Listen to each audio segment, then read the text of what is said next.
이 시간 나누고자 하는 말씀은 우리에게는 대제사장이 계시다, 이런 제목입니다. 한번 같이 하실까요? 우리에게는 대제사장이 계시다.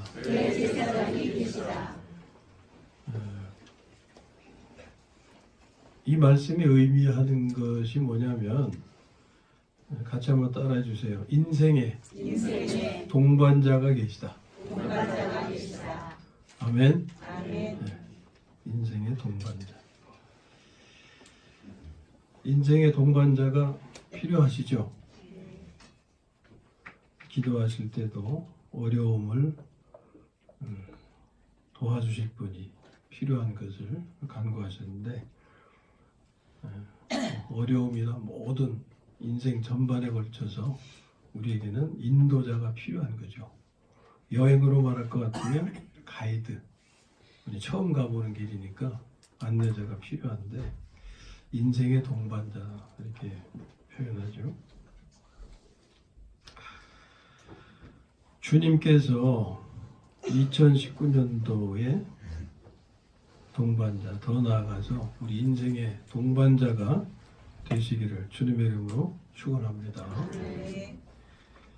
동반자라고 할 때는 동행하는 사람이 되잖아요. 동행하는. 근데 동행이라는 말에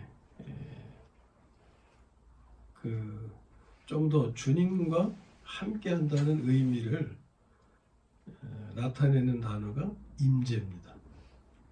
임재. 동행과 임재는 같은 것 같으면서도 달라요. 차이가 있어요. 이런 차이입니다.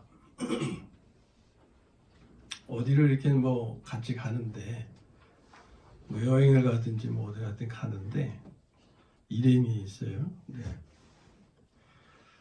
기차를 타고 간다고 그럴 때 어떤 사람은 다른 칸에 타고 갈 수 있잖아요. 칸이 다를 수가 있고, 또 같은 칸에 타고 있어도 서로 이렇게 떨어진 거리에 있을 수 있죠. 그것은 같이 가는 거니까 어떤 말이 적합해요? 동행이죠, 동행. 근데 그 동행하는 사람 중에 자기와 같이 앉아서, 앞에 앉든지 옆에 앉든지 앉아서 서로 얘기를 주고받고 얼굴을 보면서 이렇게 가는 동행도 있잖아요. 그런 동행을 임재라고 하는 거예요. 임재. 주님이 우리 인생의 동반자가 되신다고 할 때 우리와 동행하시는 분인데, 임재하심으로써 동행하시는 그런 분이다 하는 거죠. 우리에게는 대제사장이 계시다. 그런데 이 대제사장은 바로 우리가 믿는 우리의 생명이 되시는 그리스도시죠. 그 그리스도, 나의 생명 되시는 그리스도가 내 인생의 동반자, 더 가까이 임재하시는 분으로 실제되게 하는 것은 누구에게 달렸어요? 자신에게 달린 거예요. 자신에게. 주님은 우리와 함께 하시죠. 근데 그분이 나와 임재케 하시느냐, 그냥 동행하는 정도로 있느냐, 이 차이는 바로 나에게. 그래서 실제되게 하는 것은 자신에게 달렸다 라고 우리가 말씀 나눴죠. 오늘 본문에서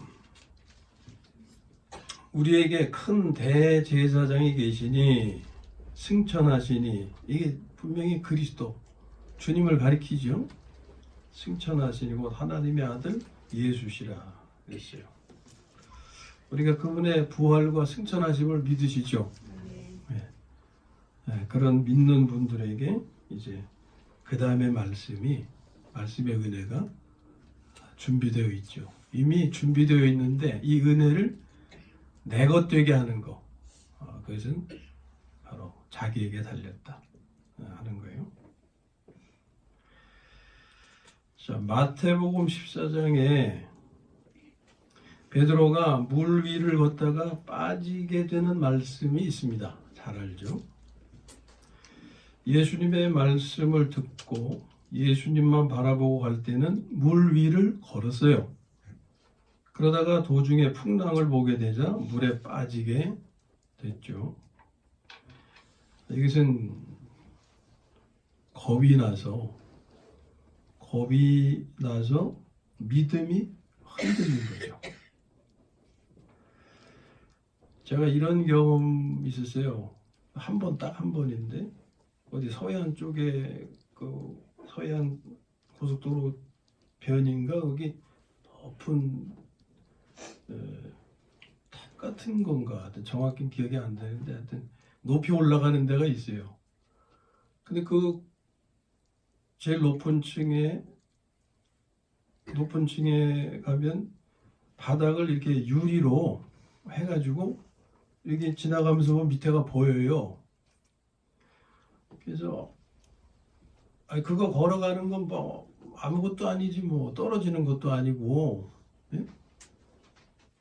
그래서 이제 그런 마음으로 거기를 이렇게 걸어가는데 밑에를 안 볼 때는 위에만 보이니까 뭐 걸어가는 거 아무 문제도 안 되잖아요. 근데 가면서 밑에가 투명하니까 이렇게 보게 되는데 밑에를 보니까요 갑자기 다리가 후두두두두 떨리는 거야. 떨어지는 것도 아닌데 예? 그냥 걸어가면 되는데 밑에를 보니까 막 다리가 떨리는 거예요. 못 걸어가겠어 진짜. 걸어가도 되는데 못 걸어가겠어. 그런 경험을 한번 했어요. 그게 그 경험이 이 말씀을 또 이해하는 데 도움이 된 것 같아요. 베드로가 예수님 이렇게 바라봤을 때는 그냥 두려움 이런 게 없었는데 밑에 풍랑을 보게 되니까 막 그냥 다리가 떨리고 막 겁이 나는 거죠. 왜 공포증이 있고 그 공포를 느끼는 그런 또 적당한 거리가 있다 그러잖아요. 잘 이해를 못했는데 제가 경험하고 보니까 이해가 되더라고요. 가만히 이성적으로 생각해 보세요. 예? 그 투명한 유리 위에 걸어간다고 떨어질 거 아닌데 그 떨어질 건 아닌데라는 건 믿음이잖아요. 믿음인데 밑에를 보니까 겁이 들어와가지고서 이 겁이 믿음을 막 흔들어 놓은 거예요.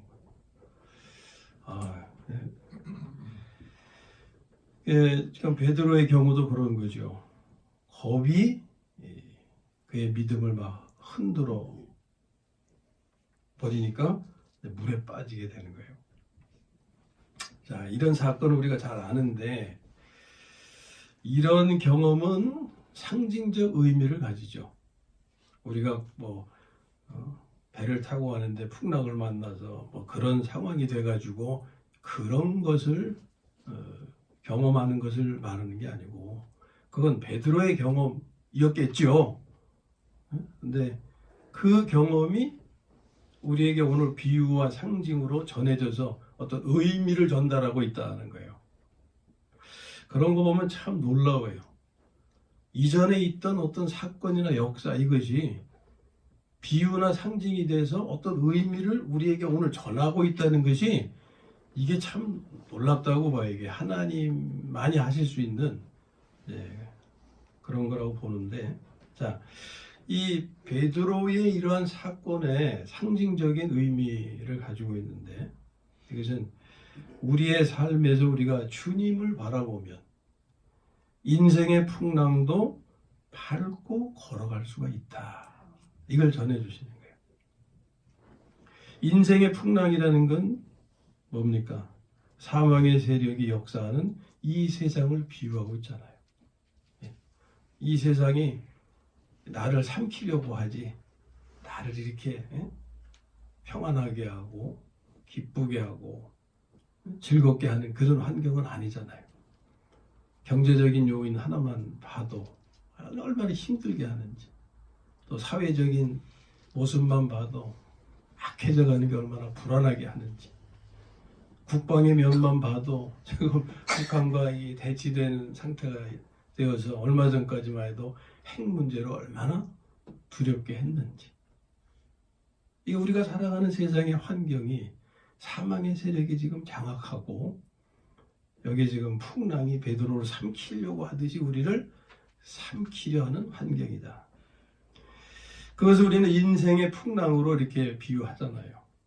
이것을 밟고 걸어갈 수 있게 되려면 주님만 바라봐야 된다. 이것을 전하는 거예요.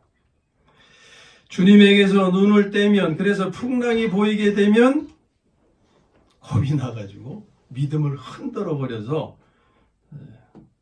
풍랑 속으로 빠져가게 된다고 하는 것. 이것이 베드로의 사건이 오늘 우리 비유로, 상징으로 의미를 전하고 있습니다. 우리는 자신과 환경을 보지 말고 오직 주님만 바라보아야 하는 거죠. 자신과 환경을 보면 실망을 하게 되고 겁이 나는 거예요. 그러나 주님을 바라보면 용기를 얻게 된다. 자신과 환경을 보게 하는 것은 마귀의 역사고 주님을 보게 하는 것은 성령님의 역사입니다. 자, 우리의 환경은 가정부터 이렇게 조성이 되죠. 우리 가정에 남편과 아내, 부모님, 자식들, 형제들, 많은 그런 관계 속에서 살아가는데 그런 어떤 대상을 보지 말라. 사람하고 씨름하지 말라 그랬잖아요. 또 사회나 경제나 국방이나 교육 이런 상황 그런 걸 보지 말고 또 오늘날 교회의 형편이 어떻습니까? 교회나 교단이나 다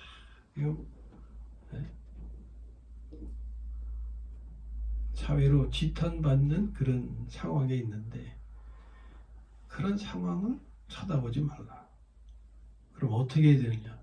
주님만 바라보라. 주님만 바라보라.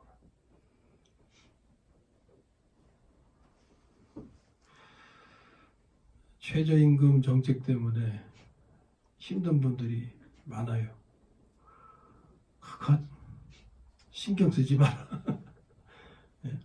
주님만 바라봐라. 나를 힘들게 하는 상황이 10년을 가겠어요. 20년을 가겠어요.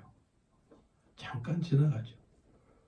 그러나 그동안 어려운 과정을 한다 하더라도 주님만 바라보면 주님께서 그 이상으로 또 보상하시는 기간도 반드시 준비하고 계심을 믿으시기 바랍니다. 이게 주님만 바라보는 거예요. 오늘의 풍랑에 놀라지 말고 겁먹지 말고 자신의 부족함이나 실패, 빈곤, 질병 이런 것을 바라보게 되면 우리는 우울증에 빠지게 돼요. 우울증은 심하면 자살까지 끌고 가죠. 많은 자살자 중에 대부분이 이 우울증에 시달린 사람들이라고 하죠. 살인을 저지르거나 강간, 사기, 폭력 이런 범죄자들이 자살하는 경우는 없죠. 사람이 인격적인 모욕을 당하면 우울증에 빠지게 돼서 심하면 자살에까지 이르게 되는데 우리가 기사에서 많이 대하잖아요. 연예인들의 자살, 또 우리 한 분 대통령의 자살, 이런 것. 그게 검찰에 갔을 때 아주 검찰 수사 방법은 아주 모욕을 주는 거라잖아요. 사람 다 빨갛게 켜놓고 수치심을 불러일으키고 아주 모욕을 주니까 그 모욕감을 견디기가 어려운 거예요. 더군다나 점잖은 사람이 또 인격적인 사람이 인격 모독을 당할 때 그게 감당하기 제일 어려운 거라고 그래요. 그러니까 견딜 수 없어서 목숨을 끊는. 자, 그런데 인격적인 모욕이 우울증에 빠지게 한다면 예수님은요? 예수님은 정말 예수님처럼 인격적인 모욕을 당하신 분이 계실까? 그렇다면 예수님이야말로 우울증에 시달리다가 자살로 끝났어야 해요. 구약 성경 중에 이제 레위기에 보면 제사에 관한 말씀이 있어요. 제사에는 반드시 제물이 드려지는데 그 제물은 그리스도를 상징해요. 그 의미는 뭐냐면 우리가 죽어야 할 것을 그리스도께서 죽으셨다. 우리를 살리시기 위해서 그리스도께서 죽으셨음을 의미해요. 그런데 이 제물을 드리는 과정에 가죽을 벗기는 과정이 있어요. 가죽. 이것은 그리스도께서 우리가 죽어야 할 것을 죽으셨다고 한다면 이 가죽 벗김을 당하는 게 누가 당해야 되는 거예요? 우리가 당해야 할 일이에요. 근데 주님께서 당하신 거다. 이 가죽 벗김이 의미하는 것이 바로 모욕을 당하는 거예요. 모욕. 아무 죄도 없으신 그분이, 거룩하신 그분이 우리를 모욕으로부터 구원하시기 위해서 가진 모욕을 다 당하신 거다. 그러므로 이제 우리는 주님을 바라보게 되면 모욕을 당하는 자리에 있어도 우울증의 자리에서 회복될 수가 있다라는 거예요. 이게 하나님의 은혜죠.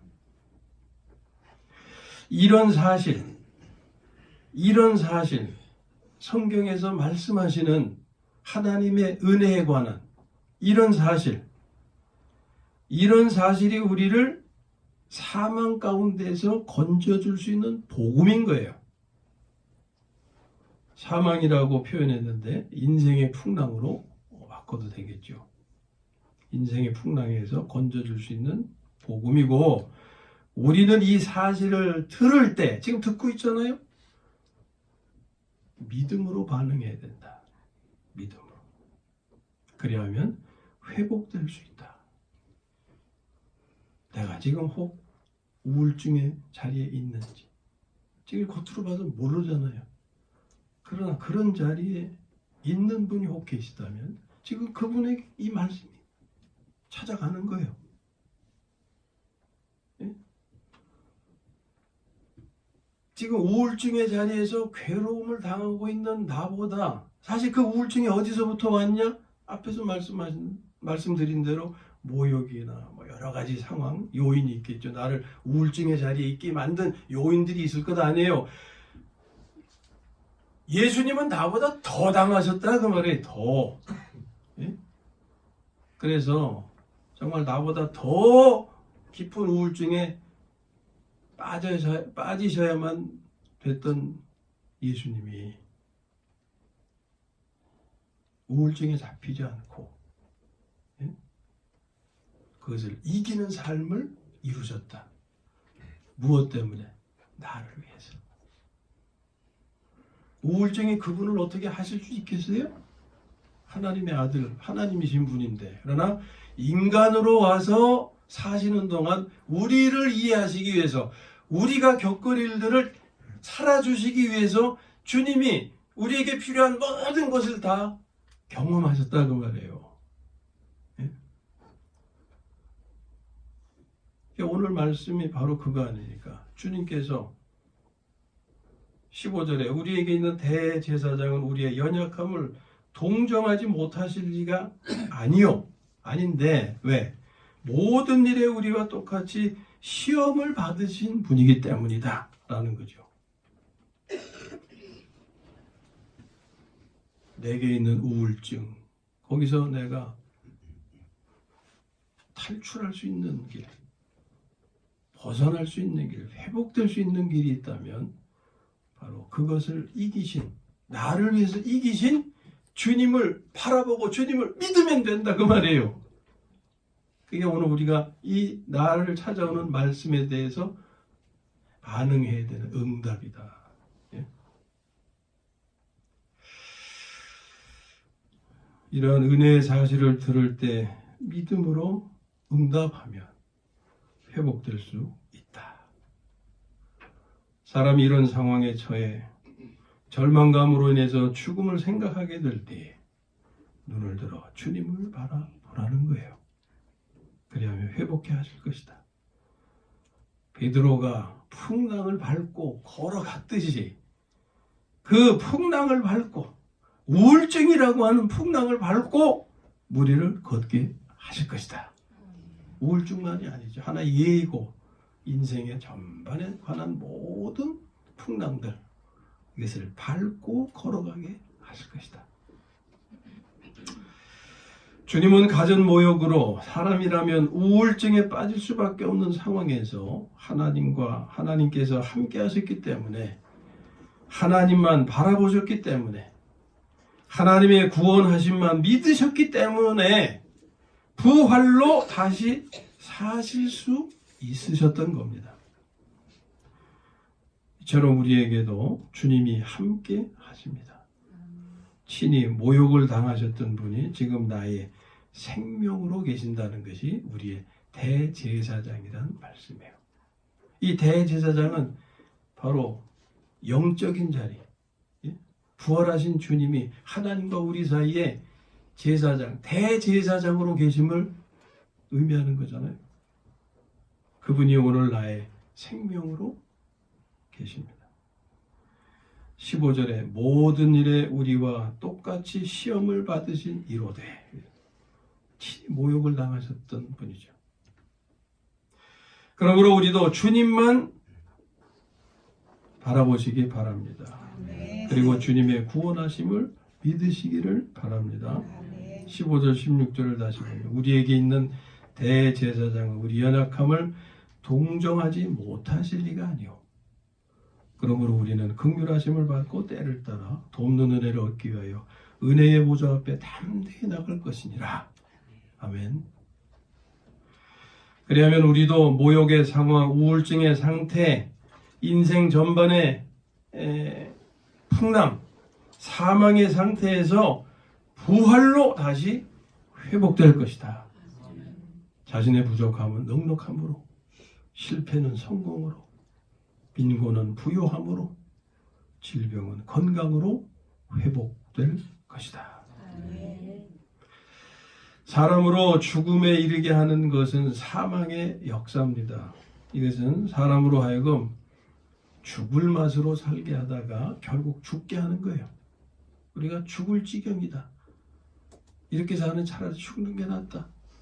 이런 표현 하잖아요. 얼마나 힘든 상태를 표현하는 겁니까?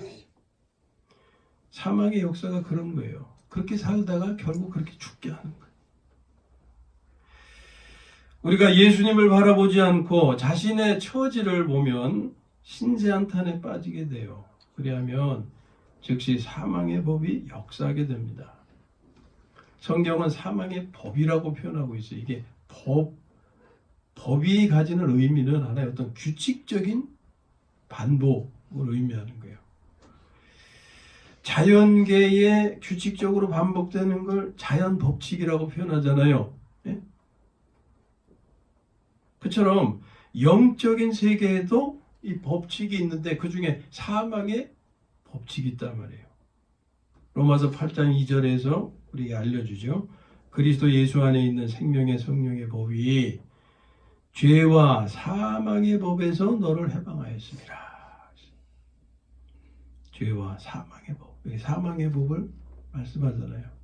이 사망의 법은 그리스도 예수 안에 있는 법과는 다른 거예요. 그리스도 예수 안에 있는 법은 우리의 생명 되시는 그분이죠. 하나님의 생명 안에도 어떤 법이 있어요. 그걸 성령의 법이라고 표현하고 있어요. 그 성령의 법은 우리를 살리는 법이기 때문에 그 앞에 생명의 성령의 법이라고 있어요. 그러면 우리를 죄짓게 하고 죽을 맛에 이르게 하는 법칙이 또 우리 안에 있는데 그건 어떤 생명 안에 있냐? 하나님의 생명 속에 그러한 법이 똑같이 있냐? 아니죠. 이건 타고난 생명 가운데 있는 법칙이에요. 옛 생명. 이 옛 생명이 우리의 삶을 이끌어간다 그랬잖아요. 우리가 직면하는 모든 상황에서 처음 반응하는 것이 옛 생명이라고 그랬어요. 그 옛 생명은 죄와 사망의 법칙 속에서 우리를 끌어가는 거예요. 그래서 죄 짓게 하고 죄 지으면 죽을 맛에 이르게 하고 그래서 멸망에 이르게 하고 예? 그러나 거기서 우리를 해방시키셔서 생명의 길로 생명의 길로 이끌어가는 것이 하나님의 생명이다. 그걸 말씀하는 거예요. 그리스도 예수 안에 있는 생명의 성령의 법이 죄와 사망의 법에서 너를 해방하였음이라. 해방할 것이다? 할 것이다는 미래죠. 해방하였음이라는 뭐예요? 과거예요, 과거. 그러면 우리가 이걸 누려야 마땅하잖아요. 이거 과거니까, 이미 이루어진 거니까. 근데 아니란 말이에요. 이미 이루어진 이 은혜는 뭐라 그랬어요? 객관적인 은혜라고 그랬잖아요. 아직 내 것이 되지 않은 거. 이것을 자기 삶이 되게 하는 것이 주관적인 은혜라고 그랬죠. 하나님이 마련하시 베푸신 은혜, 우리가 누릴 수 있도록 베푸신 은혜에 관한 모든 내용이 교리인 거예요. 말하자면 믿는 사람들에게 가르쳐지는 교리. 근데 가르쳐지는 거하고 그것이 삶이 되는 거하고는 별개 문제 아닙니까? 지식과 삶이 되는 건 별개 문제잖아요. 예? 교리를 먼저 지식으로 우리가 가지는 과정이 필요하죠. 그 다음에 뭐가 따라야 돼요? 그 교리를 자기 삶의 실제가 되게 하는 거. 하나님은 분명히 죄와 사망의 법에서 너를 해방하셨다고 선언하셨어요. 이게 은혜죠. 교리죠. 이제는 그 삶이 내가 누릴 수 있도록 실제가 되게 하는 거. 자기 몫이라고 말해요. 중력의 법칙이 모든 물체를 지구 중심으로 끌어당긴다는 거 우리 압니다. 그것처럼 사망의 법칙도 모든 존재, 인생들을 사망의 자리로 끌어내리는 거예요. 우울증이나 걱정, 근심, 신세 한탄 이런 것들이 사망의 자리예요. 그리고 결국 사망에 이르게 하는 거예요. 우울증이 깊어지고 심하면 자살로 끝나는 게 사망으로 끝나게 하는 거예요. 이 법칙에서 벗어나려면 이 법칙을 능가하는 법칙에 의존해야 합니다. 살아있는 새가 공중을 나는 것은 생명의 법칙이 중력의 법칙을 능가하기 때문이에요. 그런데 새가 죽으면 잘 날던 그것도 중력의 법칙에 의해서 어떻게 땅에 떨어지게 돼요. 그 새를 날게 하는 것은 새가 가지고 있는 생명이다. 성경은 사망의 법칙을 능가하는 법칙이 있음을 말씀하고 있는 겁니다. 그것이 생명의 법칙이에요. 다시 한번 로마서 8장 2절을 읽습니다. 그리스도 예수 안에 있는 생명의 성령의 법이 하나님의 생명을 가지신 분들에게는 바로 이 법이 있는 거예요. 생명의 성령의 법.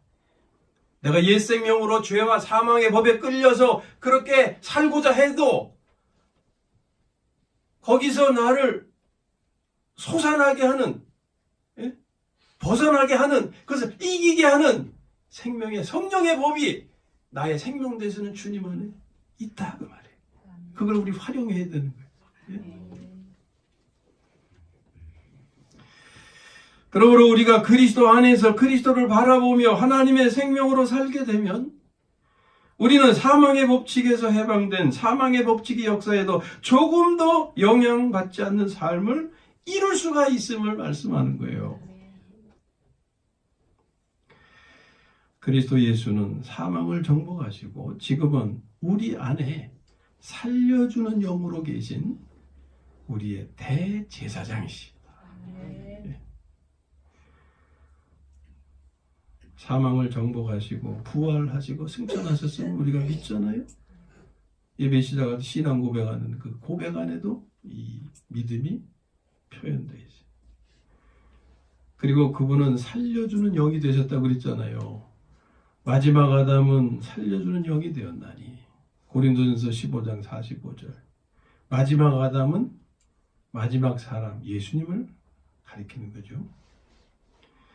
그분이 우리의 대제사장이시라고 오늘 본문이 말씀하는 거예요. 그리고 또 우리가 도움을 받기 위해서 어디로 나가야 된다고? 은혜의 보좌. 이 은혜의 보좌는 바로 대제사장이 계시는 곳이에요. 그러므로 이 은혜의 보좌는 하늘에 있는 것이 아니고 어디 있어요? 우리 영 안에. 대제사장이신 분이 어디 계세요? 우리의 안에 생명으로 계시잖아요. 그래서 그분이 우리 영 안에, 우리의 거듭난 영 안에 계시잖아요. 그래서 우리를 뭐라고 해요? 너희가 하나님의 성전인 줄 알지 못하느냐 그랬어요.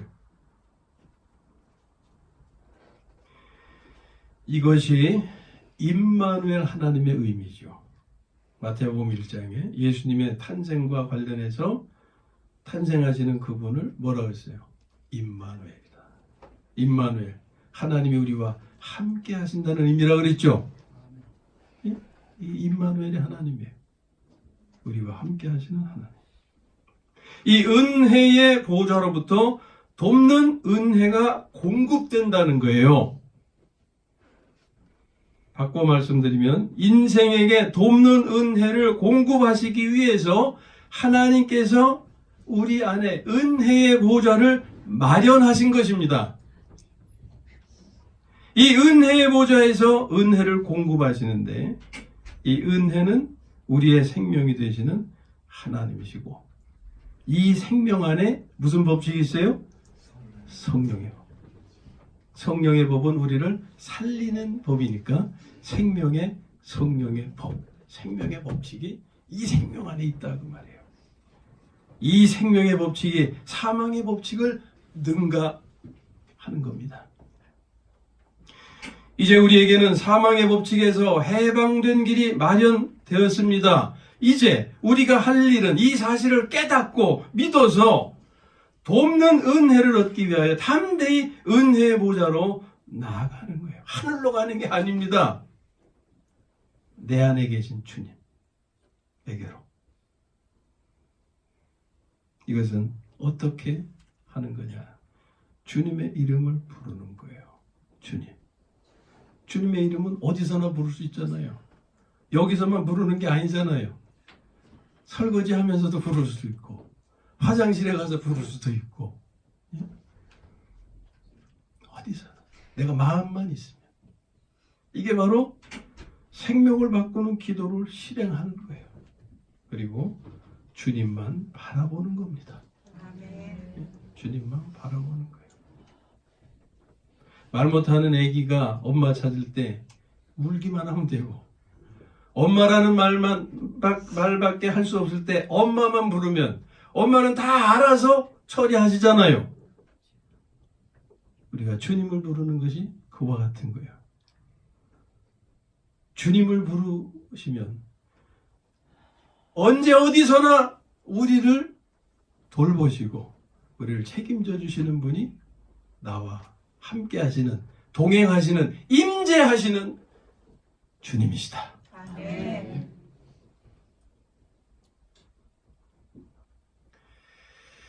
우리가 주님을 부르면 주님은 긍휼이 많으시고 동정하는 분이시기 때문에 우리를 구원하신다는 거예요. 그 사망의 상태에서 생명의 상태로 회복시켜 주신다. 죽을 맛의 상태에서 살맛의 상태로 회복시켜 주신다. 나를 두렵게 하고 믿음을 흔드는 인생의 풍랑을 발로 밟고 걸어갈 수 있게 하신다. 이것이 교리를, 하나님의 축복을 실제되게 하는 것입니다. 이거 내가 해야 할 일이에요.